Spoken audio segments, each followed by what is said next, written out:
Sage Robbins, welcome to the show. Thank you, JJ. It's an absolute privilege and an honor to be with you today. I have been wanting you on the show for a while, and especially when we were both on Tamsin Fidel's world's hottest menopause party. And Yes. the way you showed up, I was like, oh my gosh. And again, you were asking me, what was it? And I go, it just was you. It was Hmm. just you. It was your presence. Wow. Thank you. I noticed you as well, JJ. I noticed your number one, your muscles. I was like, damn. My It husband is my brand. always says I have olive oil arms. Mhm. So you're beyond my inspiration, but also just your authenticity, how you came across, your sincerity. You stood out to me as well. And when you reached out for this conversation, I was delighted, JJ. Well, thank you. I'm thrilled. I have three areas that I want to go into, and I feel like Sure. they unfold well in this order because it kind of goes from deep to deepest. Okay. Starting with health, then moving into what resilience really means to you, which I feel like kind of comes off of the health, especially with your journey with your daughter. And Yes. then kind of then digging into what it really means to be a woman, how we show up in the world. So kind of, Mhm. does that sound like a good unfolding? I'm game. Let's unfold. Okay. Okay. Well, let's go first with health, and if it's okay to turn the light onto you with this one, Sure. because you have been through quite a journey, Mm. and just the journey to have your daughter is Yes. amazing. So, can you take us through your health journey and what that was like? And I want to wrap the bow on it at the end of like where you are now and what your health strategies look like. So just put that in the back of your mind. But like, Okay. what's the journey you've gone through to come to here? Oh my word. Well, for just like all of your listeners, life is a journey. And I think that there's ups and downs. And from my own experience in losing my health at times, I think we greater claim it as well. And as a younger version, I think I mentioned on the event, I missed her. I missed me. I always had such an external outflow of taking care of others. And I'm in love. And I miss taking care of my body and being. And it was the path of, wanting to be a mother and having that longing and desire. And then miscarriage after miscarriage after miscarriage. And I found out through testing and so forth, I was going to different fertility doctors and I was tested. And I have a rare genetic disorder that my body attacked anything foreign, including a baby. And so I could have carried, but I would have had to do chemotherapy and radiation type drugs in order to do so. Um, but it was a wake up call. It was a wake up call. And I think it was, I went through having the personal desire of wanting to be a mom and then also surrendering that over so many years. I never imagined it would be a 20-year journey to having our daughter, and she's 4 here now today, and just a complete and utter miracle. And then, some people through God's grace, they're able to, just have a baby. I wasn't wired that way. And going through IVF cycle after cycle after cycle after cycle. And it was really humbling. It was really humbling. And I think just that it taught me so many lessons about surrender. And it also, because of the instability biochemically with going through different IVF cycles, it also taught me to wake up to her, wake up to my body and being. And I was 44 years old, still not pregnant, still not having a child at that stage. And I was diagnosed with a pituitary tumor. I had severely high prolactin, and my hormones were so out of whack. As a matter of fact, I went to a endocrinologist. I went to like 5 different endocrinologists trying to find answers, and I went to a fellow here in Florida, and he was flipping through my paperwork, and he just kept saying, interesting. Wow, it's really interesting. And I said, sir, what's so interesting? And he said, normally I don't see a profile like this unless a woman is transitioning into a man. And I was like, oh, What? wow. Well, that's not me, but bless. I came home to my husband. I said, well, you're married to a dude. Yeah. And, I can laugh about it now, but I share that context because all of JJ, all of those different, I suppose just on the surface, what felt like disappointments or opportunities or challenges, they were just a wake-up call. And, my health really started, I say shift when I was 44. I felt like a plug had been pulled out, and I just didn't feel like who I was. I felt disconnected, despondent, attributes that I never would have ever even described of myself. But that was at the tail end of all the cycles of IVF, and I felt like from 44 to where I am today was such a powerful and fruitful journey back to self, and really more of an inward journey and self-reflection and truthfully responsibility. I recognized, I remember, I went the medical route, and then I found some really gifted functional medicine doctors. And I remember the very first gentleman that I spoke to, and he's, very well known. And once again, I thought that he was going to be the answer. He was the one that was going to help to balance my, biochemical instability at that stage. And I hung up the phone and I cried and I cried and I cried. And it was a moment of such, I don't know, I felt flattened. I felt decimated. But it was from that place that it was like, okay, I'm going to serve her. And it completely revolutionized how I relate to my body. At this stage of my life, I'm always talking to her and looking, I say her, but just this body of how I can, I always say, like, how can I support you? How can I bless you? And from that journey to where I am today, it's been revolutionary. And because, I include myself at this stage. So I hope that answered your question. There's like three major things that stood out in everything you just said. First of all, the bedside manner of that doctor. Like, are you kidding me? I know. We laugh. We laugh about it. My family still teases me about that. But anyways, it's all Oh, I good. bet. The second one is, I'm sure as you were going through this IVF, you were doing a bunch of hormones, right? Yes, And extensive. then coming through those hormones, kind of at a state of when perimenopause started, must have just been like crazy time. You talked about 44 of Yes. this, like, I started to go, well, you did all these hormones, then you're going into that. That must have been Yes. quite a thing. But the biggest thing that jumps out at me is one that I think is such a big lesson for every woman because, I've been working with women and their bodies for 40 years. Wow, JJ. And I know it's wild to think about. I still think of myself as 40, so that gets even weirder. But I find that for so many of us, myself included, a lot of the times the approach to change comes from a place of such self-loathing and this such loss of trust in your body and what it can do. And kind of what I heard in what you described is this shift into trusting your body, trusting yourself, knowing that you're really ultimately the one that was going to be able to heal yourself and be able to Yes. make this happen. Yes. And that's the shift we all need to make. It is. It Yes. is. Any tips on how you made that shift? Because Yes, of that's course. such a lesson. Well, Tony always says that, we have to be the CEO of our own life, of our own health. And that's really what I think the energy or the focus was from the external. The doctor was going to fix me. The functional medicine doctor was going to fix me. And by the way, everybody had a puzzle piece, to be fair. Everybody has a puzzle piece. But I recognize that my own vitality, well-being, state of mind, physical energy, that's my job. That's my job. And it really shifted, I think as well, the volume of fear turned down because I recognized that through my, micro decisions and macro decisions, what was serving, what wasn't serving anymore, what needed to shift, what did I need to give up, in order to really claim a level of health once again. And I think as well, I don't know if this is relatable, but for your listeners, it was almost, there was even a catching up to, mind was comparing who I used to be and then falling in love with who I am here now. And the truth is, there was that, that stage or phase of almost like the illusion of loss.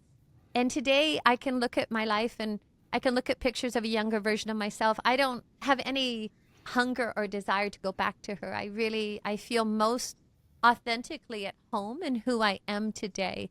But she was birthed through the loss of health, the gain of health, and even more so just taking responsibility and recognizing that doctors, physicians, naturopaths, they're all a puzzle piece, but health is mind, body, spirit, as you know. You teach that, JJ, and you reflect that. And I think that that's extraordinarily empowering to recognize that, not only what am I putting into my mouth, but what am I putting into my mind?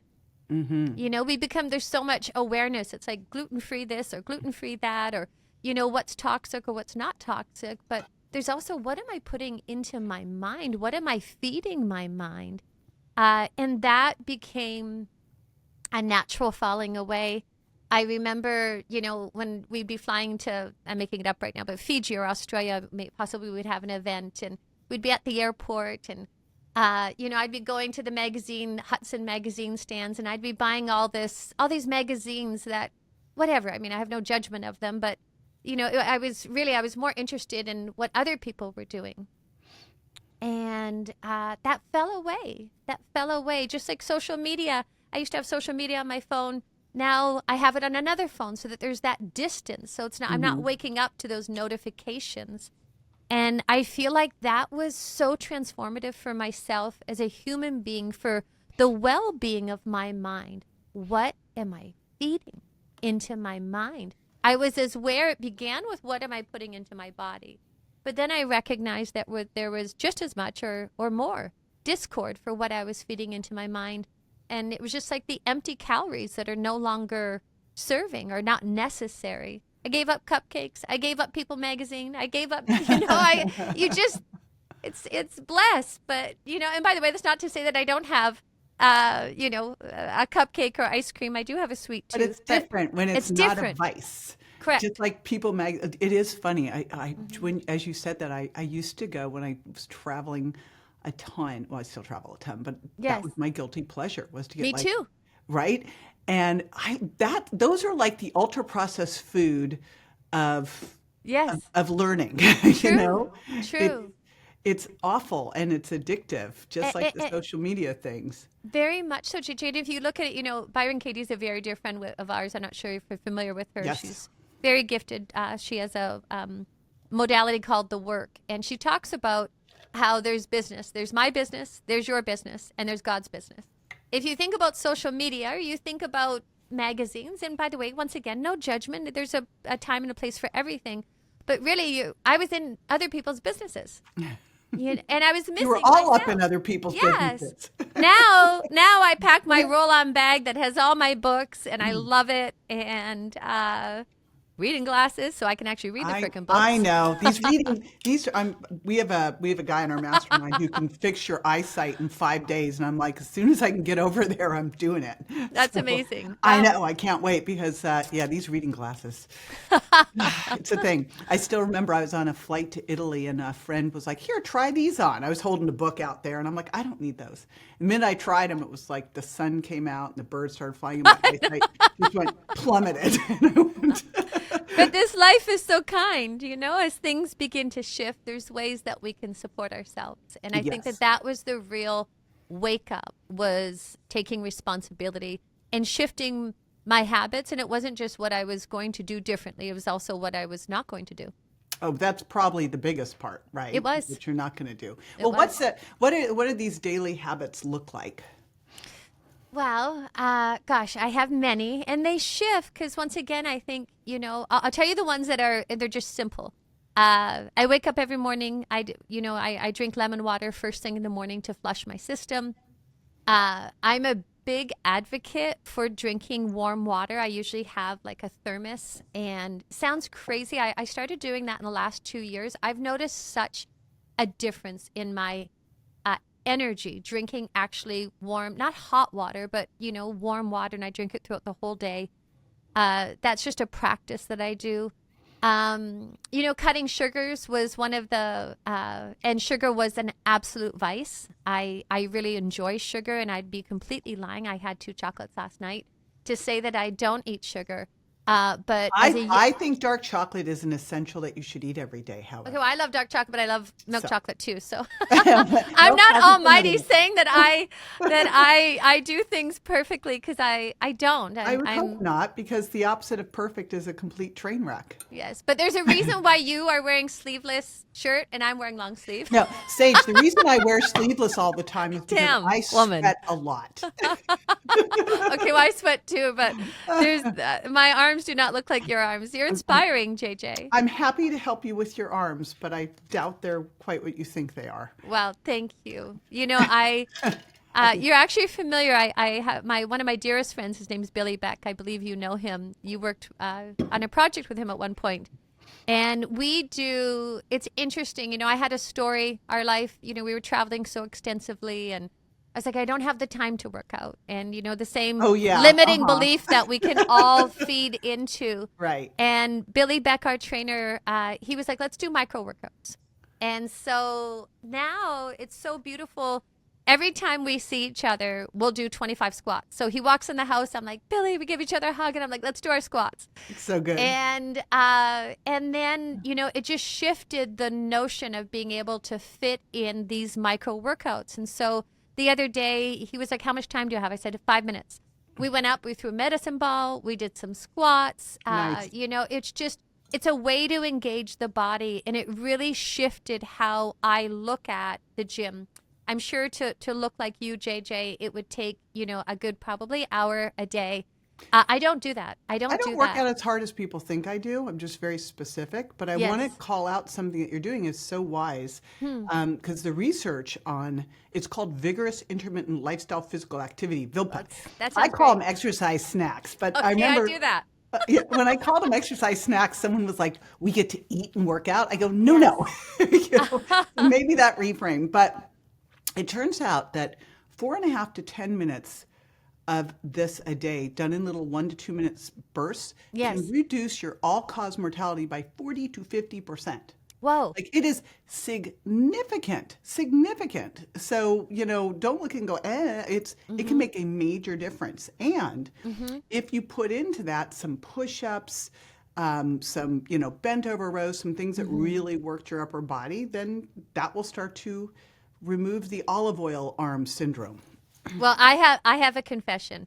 I cannot do, well, it's not that I can't. I can do like 2 push-ups unassisted. If not, I'm doing like the old-fashioned push-ups with like on my knees. So just to give you a context, my lower body is much stronger than my upper body. And looking at you and having this conversation, I was actually pondering, reflecting on coming to speak to you today. And I was like, God is so beautiful. You're a mirror for me. I'm a mirror for you. We're all a mirror to one another. And I need you to know that I thought about you afterwards, and I was just so impressed with who you are at your stage of life, how physically fit you are. You were like dominating the stage in heels, and just so. Well, I was 6 foot tall next to someone who was 5 foot tall, so that also was a thing. You're unreal, but just the physicality of who you are, but not only that, also just who you are as a human being. You're lovely, JJ. Oh. And it's so beautiful to see those two go together. And so I want you to know I was so and am incredibly inspired by you. Thank you. Does that mean that we can start a push-up regimen? All right. Okay. When I can get, all right, I'll. I'm just going to throw that one down at you. I gotcha. Okay. Okay. And I love the fact that your daily health, like sometimes people get into a routine that becomes a rut. Rather than becomes this routine that they continue to progress. To me, routines have to shift. Yes. No, definitely. I swim a ton. I'm just physical. And like I said, if I'm brushing my teeth, I'll do 10 squats. Before I sit on the toilet, I do 10 squats. I fit things in. I know that sounds strange. You're never going to have me back again. No, this is how I teach people to habit stack. I literally say, if you're going to go into the bathroom. Oh my gosh, I'm really sweating. But I think it's the little things that make a difference. And something that's really shifted my mindset is just, if I have a moment, it's like, do something now. It's like, act now, whether that be through, a meditation, whether that be through something physical. I think because otherwise I had noticed that I was pushing. I was like, oh, I need to work out. Oh, I want to meditate. But it was this thing out there that I was talking about at a different stage of life and not fully claiming. And I don't know, this moment here now is as powerful as any. And I believe that it gets missed. At least I did. I missed this moment. And this moment is where all change happens. This, the being in the now has been the biggest challenge, I would say, ever for me. I was always way over there, like Yes. always over there. And someone was talking about the gap and the gain. I go, oh my gosh, I live in the gap. I'm like, I'm always going there, and there is never here. When you were on Tamsin's stage via Zoom, you led us through a meditation. Now, how long? Because you just were it. It wasn't like, some people are taking you through a meditation and they're taking you through it. You were just, we were all in it. It was quite amazing. If you'd been in the audience, you'd been like, wow, look at that.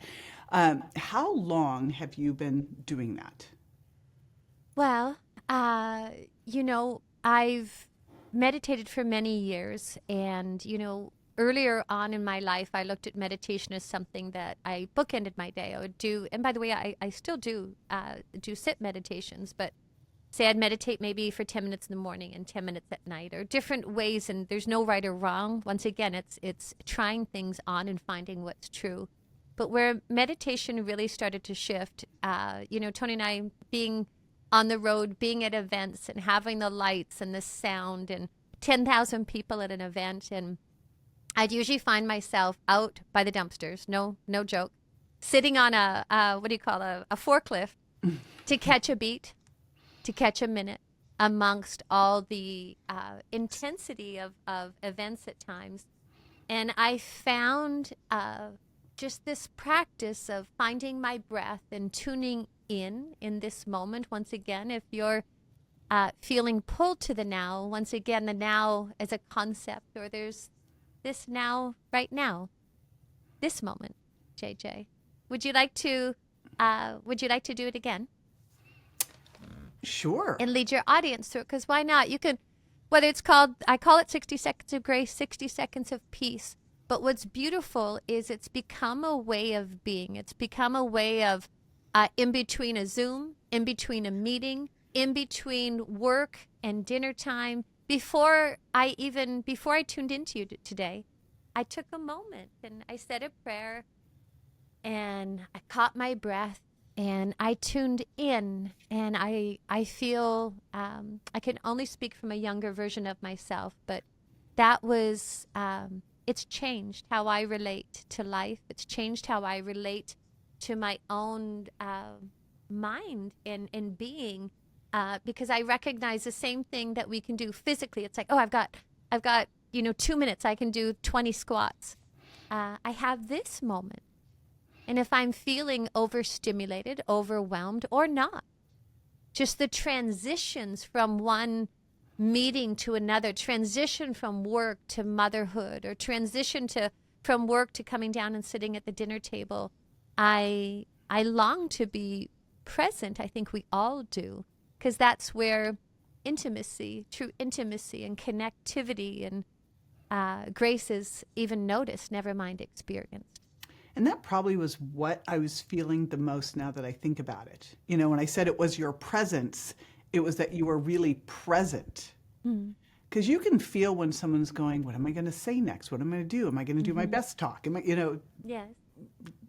It's like it was none of that. It was just like present. And that, especially nowadays, is probably one of the biggest challenging things to be. It's just present.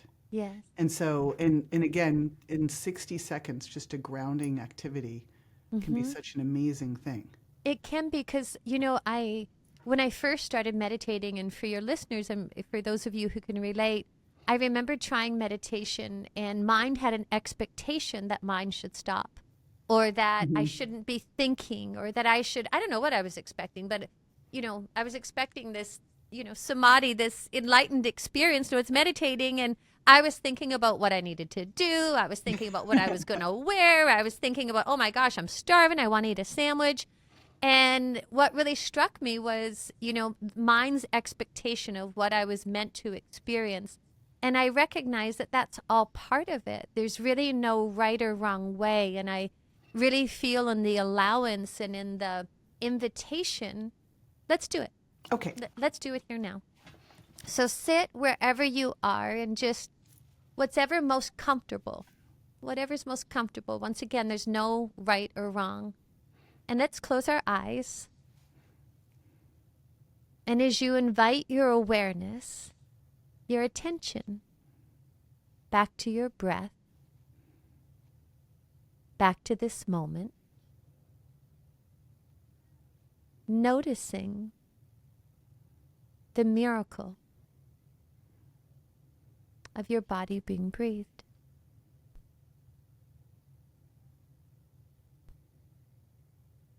The miracle of this moment.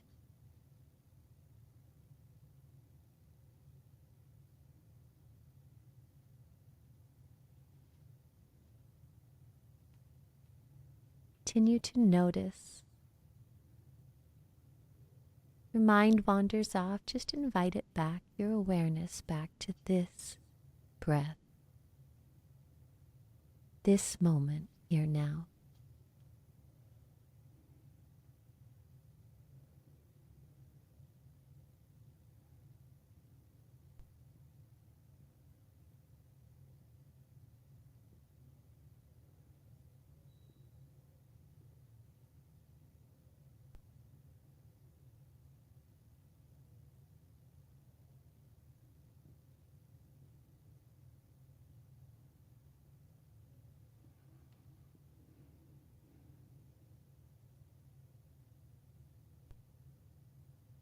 And gently open your eyes. What did you notice, JJ? I caught myself every time I went off and came back through the breath. Yeah. And what did you experience? What did The you shift feel? From what I've been really checking in with in life is pushing versus pulling energy. Are you attracting things and drawing them to you, or are you chasing them? And it feels like when you do that kind of a centering activity, you move right into magnetic energy and away from the pushing energy. Does that make sense? So what I hear from you is as you tuned into her, as you tuned into your breath, you connected to that magnetic flow. Would that be so? Mm-hmm. And that you were catching yourself as mind wandered off. You just invite your awareness back to your breath, because that's what mind does. And it's okay. I think for JJ, as I began to meditate, I had so much judgment and expectation that what was naturally happening was wrong. And that was absurd. That was absurd for me because I stopped doing it. And it's so beautiful because, well, I guess after this call, I don't know, it's up to you, but as I extend I think I'm at 2 push-ups, and possibly this can become a practice for you to connect to that magnetic flow of your breath. I don't know, one of the things that I really fell in love with about you, JJ, was your own story of your son, Grant, and you wrote that book. I believe it was called Miracle Mindset. Mm-hmm. To me, this practice is a way to tune into the miracle. You woke up today. I woke up today. My body, your body, if you're listening to this, we have like this miracle of this breath, miracle of life actually happening within us. That's a miracle. Like I always talk about miracle mindedness. And when I saw your book title, I was like, oh my gosh, I'm so smitten with you. Because I really feel that through our busyness and all of the things that we do, we can miss the miracle. And this practice of tuning in, it's really tuning in to the miracle. That's where we experience the grace. And the gift of life is through our breath. And that just blows my mind. And that's, it's a practice that's really been a blessing So to you me personally. have, I know we're going to give everybody your 5-day of meditations, I believe. Oh, How, beautiful. like, so I can take that on. Like, as you said this, I'm like, game on, push-ups, Okay. meditation, game on. That's Of awesome, course. JJ. I have a little way for you to make your, like, your push-ups easier to start with. Okay, well, if you really do, that's a miracle. Never mind my body breathe. If I can do a push-up, that's a real miracle. You're going to be doing a lot of push-ups, just will be over time. Beautiful. Because it's important for your longevity. It is. And when I think of all of this, you know, I can't help but thinking so much of resilience is this coming back to yourself and being at peace and, you know, being able to really, like, I look at how I was able to handle what was going on with Grant. And I feel like I just had endured hard things Yes. and gotten to a place with them. What does resilience mean to you? Resilience, well, from my own experience, I suppose it's life's legit. Life can be legit. And, you know, we all navigate. I always say if you were to pile your life in front of you, I was to pile mine, all your listeners to do the same, we probably wouldn't trade. You know, I think life, at times, there's hardships, there's loss, there's disappointments, whatever you want to call it, there's death that we're all navigating. And no matter what stage of life we are, I think the volume contextually at times can turn up, can turn up.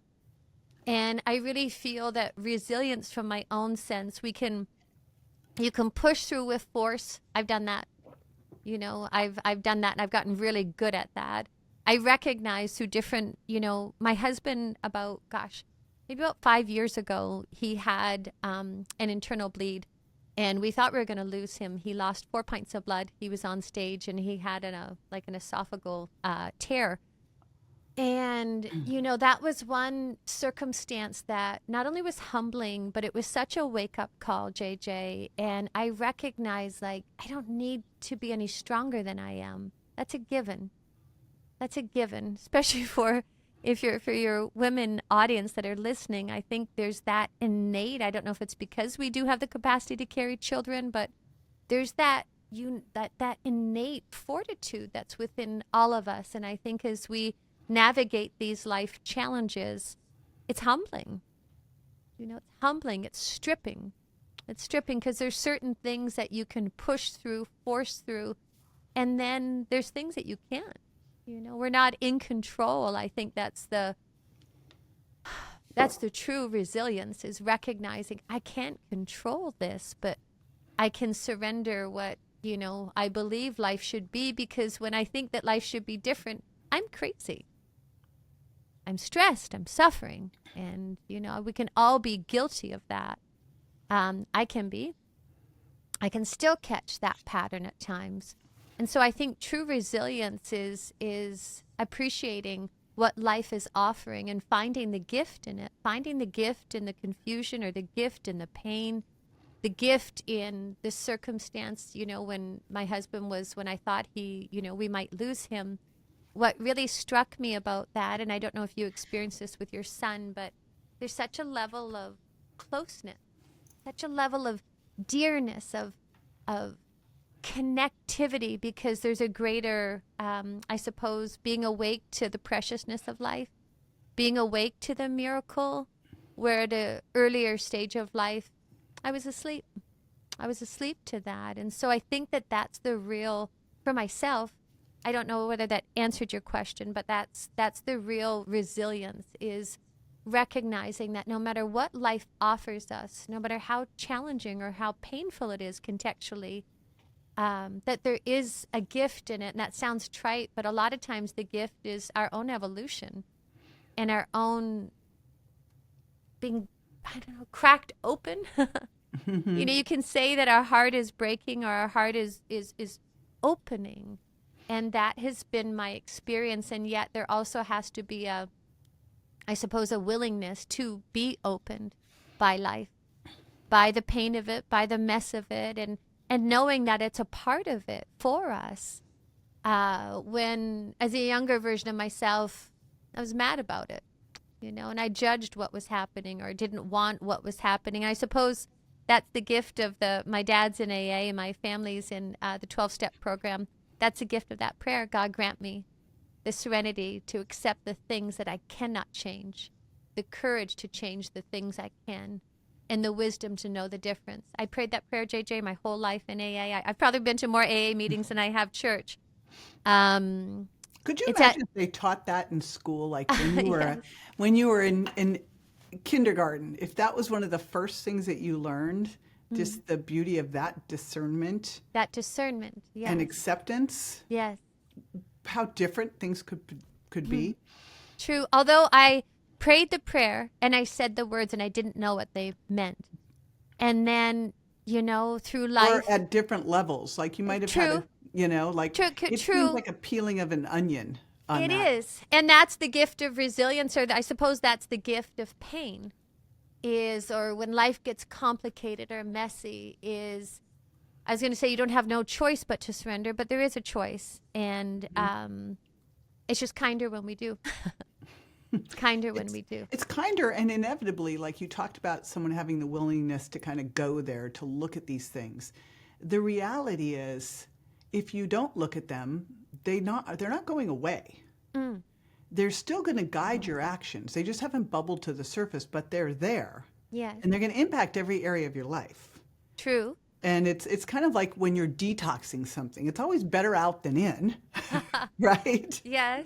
And yes. the same with this is, yes, those things might be painful, but they're in there, whether you're even aware of them or not. Yes. So once you can address them and kind of get them out into broad daylight, then you can do something about them. And I think of all the people that I know who I truly, truly admire, and the thread that's the common thread with all of them is they have been through some stuff, hard stuff. Yes.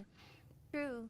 Well, I think if we're human, we've all had a potent dose of life at one stage or another. And if we haven't, it's on its way.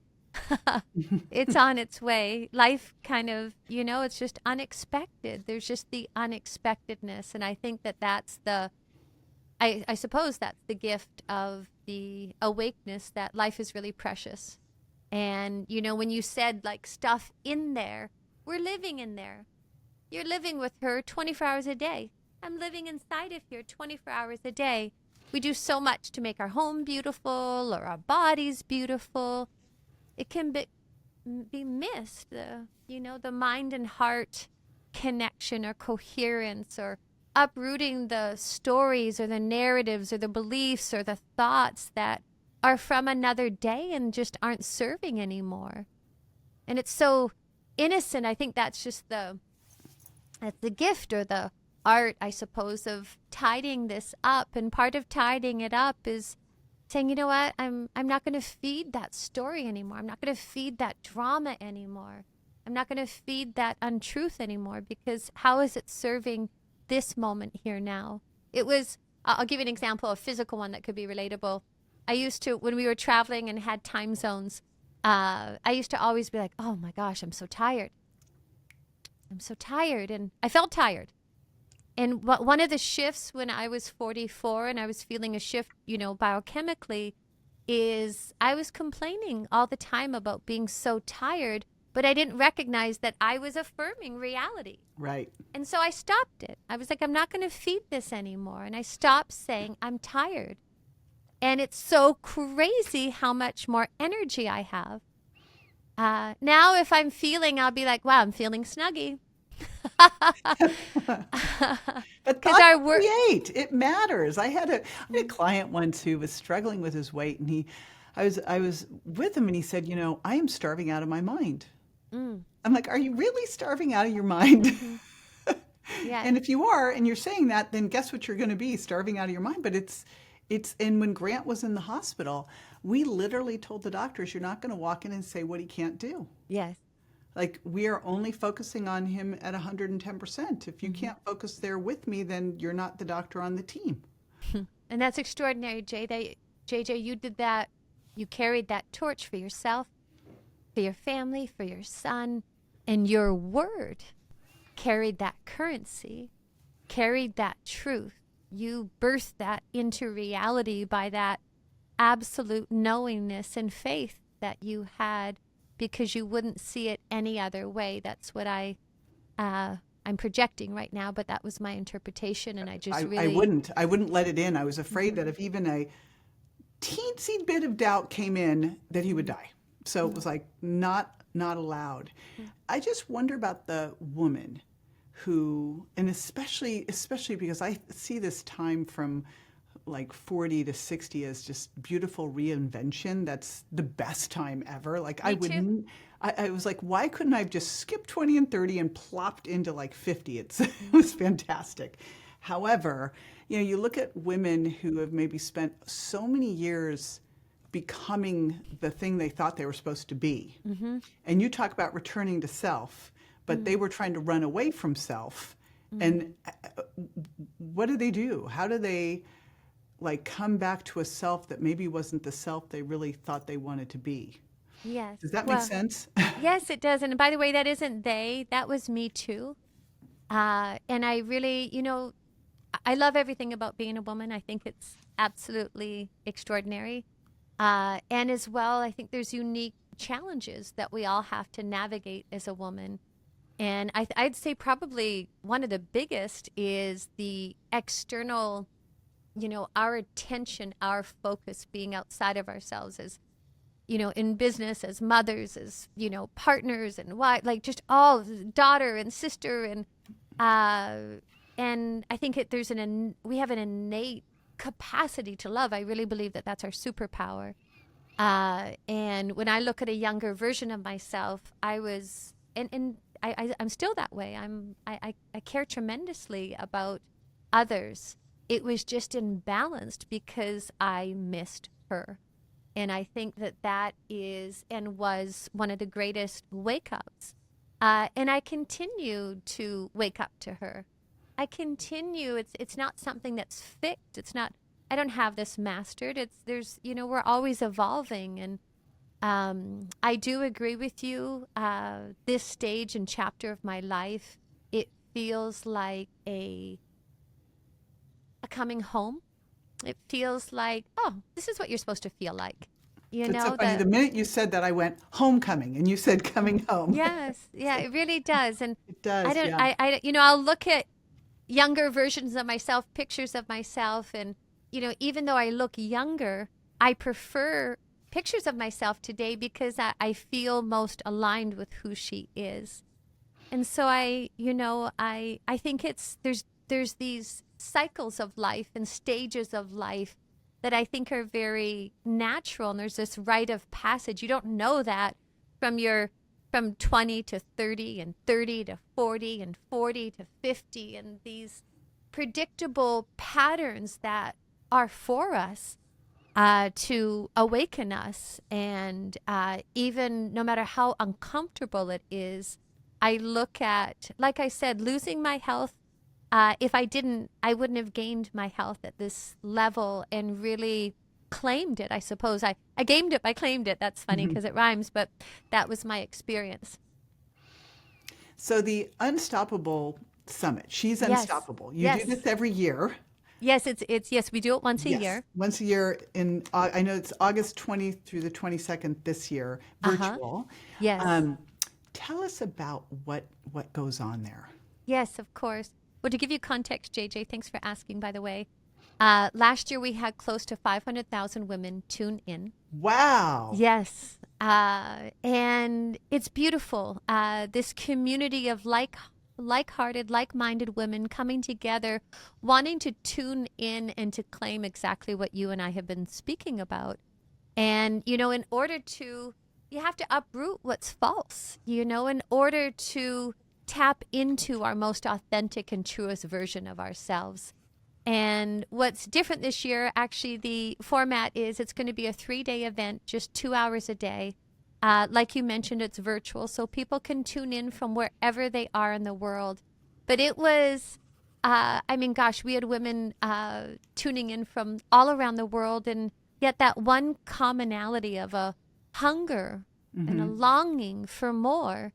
And that more, as we have spoken about today, it's an internal process. And it's really, I'm passionate about unleashing, our false aspects and claiming our most authentic version, because it feels true and it feels aligned and it feels powerful without that force, that magnetic force that you were speaking of. And we all, as women, like I mentioned earlier, I think there are, unique challenges that we're all navigating. And so the summit is really about all of that, to address that, to serve that.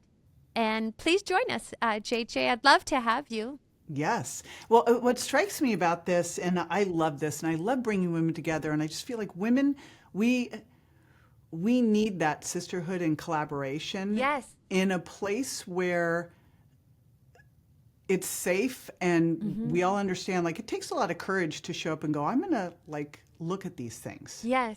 Yes. This is not the same as I'm going to go look at, I'm going to go to a, style and makeup party. This is not that. This is like, I'm going to look at my stuff. Yes. I'm going to look at what I've been carrying along with me that's no longer serving me. I might have to take off a mask or two or three, right? I'm sorry to interrupt you. Yes. You. It's like, it's fantastic. It is. It's so powerful. And you bring up something so interesting, because I think the community of that, just JJ, even you and I right now, this conversation, there's commonalities. And I think, to support one another, to hold one another up, to celebrate who we are and what it looks like, and to explore all the many facets of self. I think that's the beautiful, decimating part of being a woman, is we are not one-dimensional. And we have all these, as you mentioned, masks and just different parts and experiences. Some serve, some don't, but it's about untapping and unleashing and connecting to and being true to her, as well as we are to everybody else.